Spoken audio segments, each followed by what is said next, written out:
이게 어떻게든 비밀이 안 새어 나가게 되게 철저하게 관리했다 하더라고요. 왜냐면 구독 꾹, 좋아요 꾹, 저에게는 큰 힘이 됩니다. 사체 동결 조치 8월 3일에 있었던 일이어가지고 83 조치라고도 합니다. 들어보셨나요? 네, 박정희 정권 때 있었던 일이고요. 그래서 여기서 사채업자 사채 생각하지 마시고 회사채 생각하시면 돼요. 그 당시 기업들이 자금 조달하려고 회사채를 좀 많이 발행했었다. 그리고 그 회사채를 사준 사람이 기업도 있겠지만 개인도 있겠죠. 그 당시 개인들도 회사채를 많이 투자했던 이유가 있었다는 거 보겠습니다. 자, 72년 8월 3일에 이런 뉴스가 딱 나오면서 정확히는 8월 1일 발표가 됐고 8월 3일 0시부터 딱 들어갔습니다. 박정희 대통령 시절에 긴급 명령으로 모든 기업의 사채를 동결해라. 그 당시 사채가요, 회사채가요, 이자가 40% 이상도 주는 데가 있었어요. 그러니까 회사 입장에서 그렇게 이자를 줘야 되는 거예요. 그 회사 입장에서 죽어나겠죠, 이자 주느라고. 기업을 살리려고 이자를 낮춰주려 합니다. 회사가 회사채 왜 발행하나 궁금증 생길 수 있잖아요. 회사가 있어요. 회사가 처음에 돈을 빌릴 때 어디로부터 돈을 빌린다? 처음에는 은행한테 빌리죠. 첫 번째 은행.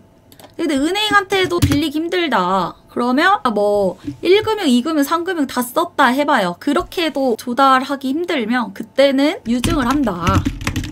자, 유증도 주주들 눈치 봐야 돼서 유증도 적당히 해야 돼요. 유증도 하다 안 되면 그때 가서 이제 회사채 발행한다 했습니다. 자, 그리고 회사채는 어떤 식으로 발행하냐? 자, 제가 채권은 항상 파란색으로 그리는데 만약에 회사가 뭐 회사채로 10억 달러를 조달하려고 할 때 회사는 이 채권을 발행을 하죠. 발행. 이 채권은 누가 사는 거예요? 채권단들이라고. 이게 이 채권단이 뭐 개인일 수도 있고 기업일 수도 있고 이런 구성원들이 모여서 채권단을 구성해가지고 이 사람들이 이 채권을 사주는 거예요. 그러면 이 사람들이 10억 달러 채권을 가지고 있다면 회사한테는 10억 달러 현금이 간 거라고요. 현금을 초록색으로 표현한다면. 그러니까 회사가 결국 현금 땡기고 싶어서 채권 발행한 거죠. 근데 이거 10억 달러 이걸 쪼개서 팔겠죠. 이게 다 합쳐서 10억 달러라는 거지. 한 장 한 장당으로 따지면은 10달러짜리 채권 1억 장 가지고 있는 거죠. 1억 장.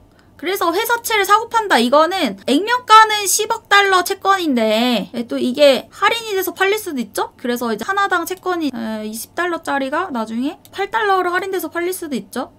그럼 만약에 이 회사가 건실하다 그러면 이 채권을 8달러에 사가지고 이 회사한테 나중에 받을 돈은 이제 10달러로 받을 거 아니에요. 사간 거는 8달러인데 액면가 10달러니까. 그래서 채권하는 의미가 있겠죠. 원금 보장 되니까 채권은. 대신 원금 보장 어쩔 때 돼요? 회사가 안 망해야 돼요. 망하면 원금 보장 안 되죠. 근데 또 채권하는 이유가 뭐예요? 이자도 따박따박 주니까요. 이 하늘색 채권단들이 리스크를 안고 들어간 거죠. 왜냐면 회사가 진짜 은행한테도 대출을 못 당기고 유증도 이제 못할 것 같으니까 회사채 발행한 건데 그럼에도 불구하고 회사를 믿고 돈 빌려준 거면 엄청난 리스크를 감수한 거잖아요. 근데 그렇게 리스크 감수하고 채권단으로 들어와서 회사한테 돈 빌려주는 이유는 뭐다? 이자를 많이 쳐주니까요. 이거 관련해서 설명하려고 회사채 잠깐 설명하는 거예요. 우리나라는 회사채 발행할 때 주로 뭐 주식시장에서 뭐 전환사채로 많이 발행하죠. 일단 채권으로 발행했다가 나중에 주식으로 전환할 수 있는 거예요. 그래서 뭔가 우리가 주식 볼 때 한국에서 뭐 현금 많은 회사 보는 이유가요. 이거 2, 3번 안 때려 맞으려고 현금 많은 회사 보는 거예요. 부채 비율도 좀 덜한 회사 보고. 그래서 제가 그 뭐 유보율이나 부채 비율 조건에 대해서는 제가 이제 유튜브에 최근에 40분짜리 영상 찍은 거 거기다가 제 기준치를 써놨거든요. 현금이 많으면 유증이나 회사채를 발행할 필요가 없죠. 그렇죠? 그래서 60년대, 70년대 기업을 살리려고 원리 1.35%인데 이게 연리로 따지면 한 16% 조금 넘는다고 합니다. 그 당시 16%도 되게 해자. 그 당시 물가 상승률이 15% 전후라고 했었죠. 그 당시 물가 상승률이 10%가 넘었기 때문에 은행에서도 이미 기본적으로 10% 이상 이자 주는 게 기본이었고 은행 뭐 20% 이자 주는 데도 있었어요. 원리 1.35% 고정시키고 심지어 3년 거치해도 된대요. 그러면 이거 채권자 입장에서 열받죠. 이 기업한테 좋은 거지. 기업이 3년 동안 채권자한테 원금 상환 안 해도 되는 거죠. 그러니까 기업 입장에서는 3년 거치가 되고 5년 분할 상환할 수 있을까? 8년을 버는 거예요. 당장 만기 앞두고 있는 채권, 당장 올해가 만기인 채권도 8년은 버는 거죠. 기업 입장에서는. 자, 그래서 이게 어떤 일이 있었던 거냐. 그 당시도 너무 커져버렸다. 지하금융이. 왜 지하금융이냐. 전산에 산정이 안 돼요. 은행으로부터 빌린 돈이 아니잖아요. 회사가 어음같이 생긴 종이다가 써주고, 그 다음에 컴퓨터도 없으니까 써주고 그 채권 가져간 사람한테 돈을 꺼오는 거기 때문에 그거를 뭐 중앙에 신고하고 이러지 않는 이상 어떻게 산정해요? 지하금융이 너무 커져버렸고, 국가에서는 이 83 조치 발표하기 전까지 채권이 얼마나 발행했는지도 알 수가 없었어요. 그러니까 사채 시장은 클 대로 커져버렸는데 얼마나 사채가 많이 돌아가는지도 몰랐다는 거죠.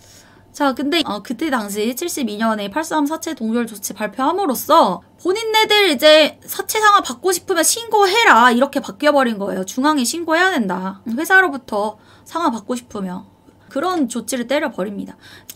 어쨌든 83 사채 동결 조치 이 자체는 기업이 사채 이자가 40% 넘는 데도 있었는데 연평균 16%까지 떨어진 거면은 거의 진짜 3분의 1로 깎아준 거잖아요. 그렇죠. 그 당시 물가 상승률이 15%인데 연리가 16%면은 지금으로 따지면 기업한테 이자 1%도 안 돼요. 무이자예요, 무이자. 그리고 아까 3년 거치 5년 분할 상환 나왔었죠? 갚는 날도 최장 8년으로 밀어주겠다는. 기업 입장에서 혜자인 거죠. 그럼 기업 입장에서는 이 조치가 나오기 전에 왜 사채를 발행해서 자금을 조달했었어야 되나? 그 당시 삼성, 현대도 회사채를 막 발행했었으니까. 그러니까 그럴 수밖에 없었던 이유는 은행에 도는 돈이 지금처럼 많지 않았어요. 유동자금이 많지 않았기 때문에 은행으로부터 빌릴 수 있는 돈은 한정적이었습니다. 그리고 은행도 지금보다 적었었고, 또 지금은 이제 중소 기업들한테 전문적으로 빌려주는 뭐 기금도 많잖아요. 그 당시에는 그것도 없었고. 그래서 83 조치 때리면서 그런 기금도 만들어요. 정부 차원에서. 기업 입장에서도 자금을 또 조달할 수 있는 또 다른 제2금융권을 만들어줍니다. 그래서 제도금융권 내 비축된 자금 자체가 미미했어서 기업들이 뭐 설비 투자하고 이러려면 대출 땡겨서 땅 사고 건물 세우고 해야 되잖아요. 그렇게 확장하기가 힘들었던 거죠. 그래서 확장하고 싶었으면 회사채라도 발행해서 자금을 조달했었어야 된다. 근데 회사채 이자만 막 40% 나가니까 이제 60년대 후반부터 부실기업들이 나타나기 시작해요. 사채금리가 막 40% 50% 은행금리의 2배 이상으로 높았었습니다. 당시 은행금리가 10에서 30% 이 사이. 그래서 은행에 돈 넣는 것보다 사채권자로 들어가서 채권을 가지고 있는 게 은행금리 2배로 먹을 수 있으니까 개인도 많이 샀었습니다. 회사채를. 그래서 그 당시 사채는 주식처럼 거래됐던 거예요. 하여튼 69년부터 이제 71년 사이에 이 상황을 한번 봅시다. 당시 기업들이 쓰는 돈의 3분의 1은 회사채를 통해 조달했었어야 되는 거예요. 나머지 돈은 은행으로 조달한다 해도 제2금융, 3금융 그 당시에 발달되지 않아서 기업이 회사 채권이라도 발행했었어야 됐다. 69년 당시에는 80개 넘는 기업들 중에서 40개 정도가 부실기업체로 선정이 돼가지고 그 부실기업체는 큰 기업이 잡아먹거나 아니면 이제 망하게 내비두거나 이런 상황이었어요. 근데 이렇게 69년도서부터 부실기업체 늘어나게 된 원인 중 하나로 기업들이 무지성 사채 발행으로 본인네들 영업이익이나 순이익이 많이 나야 그 회사채권 원금도 갚는 건데 걔네들 영업이익 순이익 잘 못 나면은 원금 못 갚고 이제 부실기업체 되는 거죠. 채권자들한테 돈 못 돌려주면서. 그런 데가 69년부터 속속들이 늘어나기 시작합니다. 실제로 이제 69년 여름쯤만 했을 때 이미 30개 부실기업들이 정리됐고 은행관리기업은 뭐 거의 60개 가까이 정리되었다. 거의 100개 가까이 정리가 되었습니다. 71년 상황 보면 정경련에서 정부랑 면담을 요청합니다. 정경련 회장이 그 당시는 김용환이라는 회장이신데 이분이 경성방직이라는 회사의 회장이었더라고요. 지금은 경성방직이 경방 주식도 있어요. 지금 정주영 현대 그리고 기타 다른 CEO들이 또 참여하고 뭐 재무장관도 참여했다고 해요. 전 중요 인물만 이렇게 적어놨는데 좀 기업들 도와주세요. 우리 사채 때문에 허덕여요. 사채 이자 갚기도 힘들어가지고 좀 우리 기업들 좀 살려주십시오 이 얘기 한 거죠. 그래서 기업인들의 요청 받아들여서 기업의 회사채 문제들 어떻게 해결할까 하다가 그러니까 71년 9월부터 이미 사채 동결 조치 작업 팀을 꾸렸대요. 그 당시에는 또 매체가 발달되지 않았으니까 진짜 비밀이 잘 지켜줬겠다. 지금 같으면 어떻게 비밀이 좀 새어나오지도 않았을까요?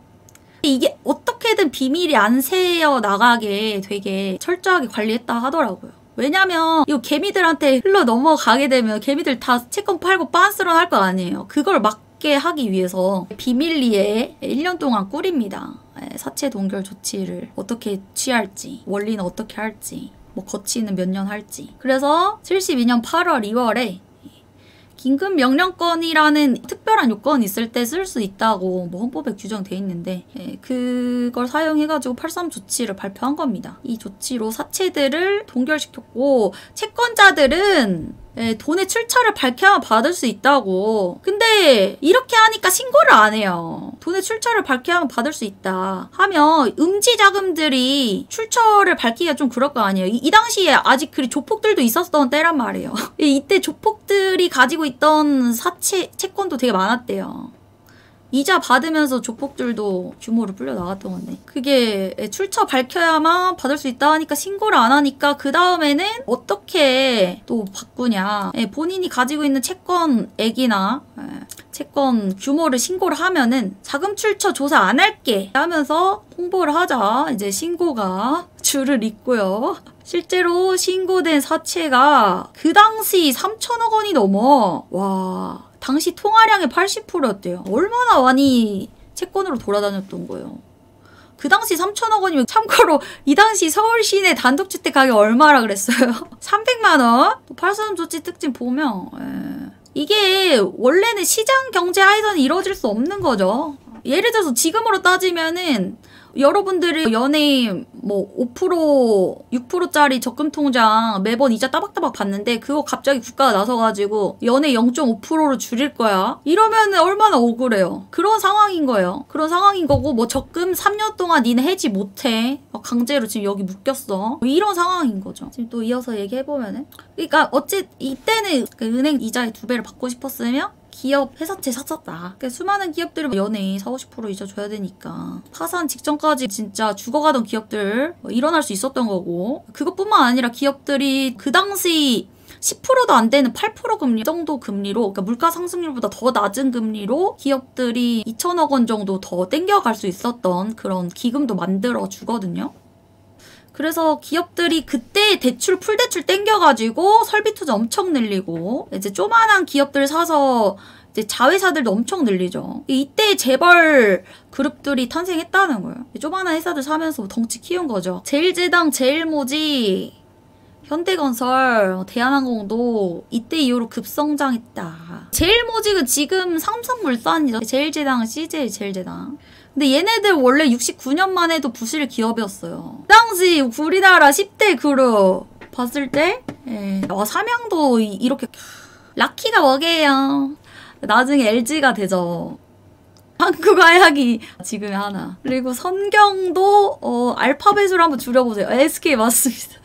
이후에 이렇게 대출도 더 땡길 수 있게 되면서 기업들이 어마무시하게 설비 투자 늘리고 확장하면서 73년에 14% 성장. 그리고 그 사채 신고한 거 이제 중앙에서 관리가 되는 거죠. 사채 신고를 다 했으니까. 그전에는 종이 쪼가리로만 돌아다녔기 때문에 중앙에서 알 수가 없었는데 사채 신고한 금액만 이 당시 한 3천억 원 넘었다 그랬죠? 이게 매년 GDP 성장률이에요. 70년대 때가 성장률이 10%가 넘었어요. 88년까지는 계속 10% 이상대 성장을 계속 보여줬네요. 그 당시 이제 평균 월급이 13만 원이었다 그랬죠? 서울에 단독주택이 300만 원이었다 하면 지방은 100만 원이면 샀겠네. 내 집장만 충분히 가능했었겠네. 자, 소액 채권자들도 보호해주기 위해 가지고 왜냐면 이 사채를 개인들도 많이 가지고 있었다 그랬잖아요. 실제로 이거 발표한 이후에 개인들은 자살하는 개인들도 있었대요. 왜냐면은 이거 사려고 은행에서 빚내서 산 사람도 있을 거 아니에요. 왜냐면 이자를 더 많이 주니까. 우리가 주식할 때도 대출 땡겨서 신용 땡겨서 주식하는 사람처럼.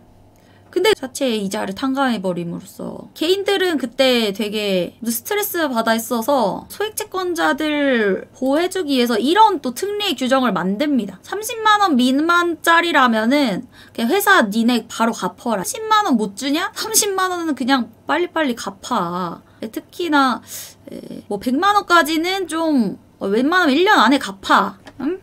300만원까지만 좀 특례 규정을 적용해줘요. 오일쇼크 때 우리나라 경제 어땠냐고요? 우리나라 그나마 이것 때문에 오일쇼크 잘 견뎠다는 얘기가 있어요. 74년에 오일쇼크가 터졌는데 그나마 우리나라는 그때 성장이 계속 지속됐었다는 거. 75년까지도 성장하는데 문제는 없었습니다. 70년대 설비 투자 증가율이 연평균 23%. 그러니까 연평균 GDP 성장 10%대라면은 설비 투자는 이렇게 설비 투자 할 수 있었던 거 공장 확장하고 기계 더 들여놓고 할 수 있었던 거 그렇게 기업을 살려주려는 사채 이자 탕감 정책에다가 돈 더 대출해주는 기금도 만들고 했었으니 그러니까 72년에는 7%대 성장률이 83 조치하면서 이제 14% 성장률 됐다고 하죠. 근데 이 당시는 확실히 낙수 효과가 먹히던 때였어요. 이따가 낙수 효과랑 분수 효과도 설명을 할 거거든요. 낙수 효과랑 분수 효과는 또 반대입니다. 그러니까 제가 봤을 땐 낙수 효과도 이게 우리나라 자본주의 도입한 지 얼마 안 됐을 때잖아요. 그때는 먹힐 수 있는 것 같아요. 그러니까 그 당시 대통령은 낙수 효과를 기대했던 거죠. 그러니까 기업 주도 경제 성장이지만 기업이 많아지면서 개인들이 일할 수 있는 일자리도 많이 창출이 됐던 거죠. 기업 부채도 많이 줄었죠? 400%. 야, 그러면은 자산의 5배가 부채였다는 거네.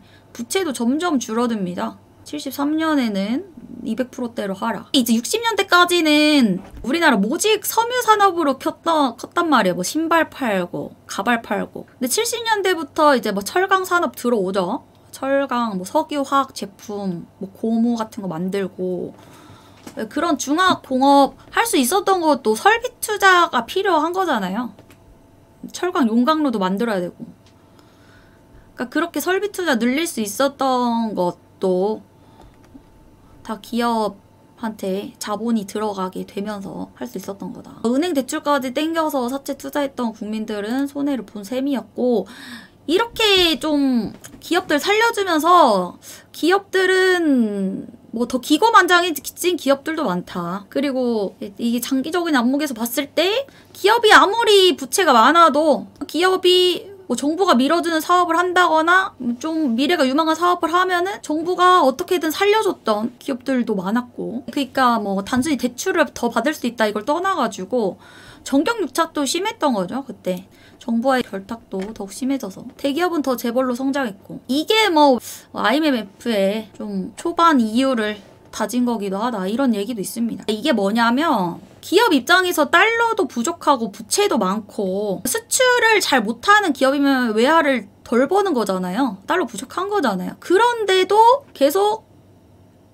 대출을 하던 관행이 있었다. IMF 전까지는. 근데 그게 시작됐던 게 이때 시작됐다는 그 당시 정부가 낙수 효과를 위해서 기업 살리고 가려고 했던 거다라고 봐요. 근데 그럼 지금도 낙수 효과를 해야 되냐라고 묻는다면 낙수 효과도 봐야 되지만 지금은 다른 것도 같이 봐야 됩니다. 일단 낙수 효과 뭐냐면 이런 그림 일단 대기업이 있어야 중소기업도 생겨나고 밑에 소기업들도 생겨나는 거고 거기서 일하는 사람들도 생겨나는 거다. 근데 이때 당시는 이게 낙수 효과가 필요했다 봐요. 낙수 효과 현실은 이렇다는 건데 대기업이 너무 독식한다 이건데 반대로 낙수 효과는 안 된다. 이걸 뒤집어야 된다. 이거는 이제 성장을 우선시하는 정책이었다면 위에 성장이라는 와인병이 나오죠. 분배를 우선시하는 정책도 있습니다. 분수 효과입니다. 이거는 저소득층 살림으로써 고소득층도 살게 되는 거다. 이런 효과거든요. 어떻게 되는 거냐? 낙수효과랑 반대되는 현상으로 부유층한테 세금은 늘린다. 그치만 중산층이나 저소득층한테는 절세를 해주고 복지 정책도 해주고 지금으로 따지면 뭐 근로장려금, 뭐 또 기초생활수급자들 돈 좀 보조해주는 것들 이런 걸로 민간 소비를 증가시킨다. 민간 소비가 일단 우선 돼야 기업도 돌아갈 거 아니냐. 기업을 아무리 커져봤자 민간 소비가 위축되면 기업의 제품을 누가 사주냐 이건데 저는 이게 들어맞는 때가 있고 낙수효과가 들어맞는 때가 있는 것 같아요. 만약에 우리나라 기업도 없었으면 분수효과만 도입해서 뭐예요? 그 당시는 우리나라 막 기업이 생기는 때였잖아요. 그 당시는 낙수효과를 목적으로 우선 기업 주도 성장 정책 자체는 그렇게 나쁘게 보지 않는데 지금은 기업이 좀 생겨날 만큼 생겨났고 하니까 민간 소비부터 증가시키자 하는 분수효과도 어느 정도 맞는 것 같아요. 네. 분수효과도 이거는 이제 케인즈 이론이라고 되게 현대에 나온 이론이에요. 근데 그 케인즈 이 사람도 서양 사람이란 말이에요. 이미 10년대, 90년대 와서 이미 기업들 생겨날 만큼 생겨났으니까 이런 이론도 나왔다 봐요. 요즘에는 케인즈 이론을 많이 얘기를 하죠. 그래서 이제 바이든도 낙수효과를 부정하거든요. 바이든은 낙수효과는 지금 안 맞는 이론이다 뭐 이러는데 뭐가 맞냐 틀리냐는 뭐 하루 종일 얘기하고 싸워도 답이 안 나올 겁니다. 이렇게 얘기하면서 낙수효과, 분수효과도 다 뜯어봤네요.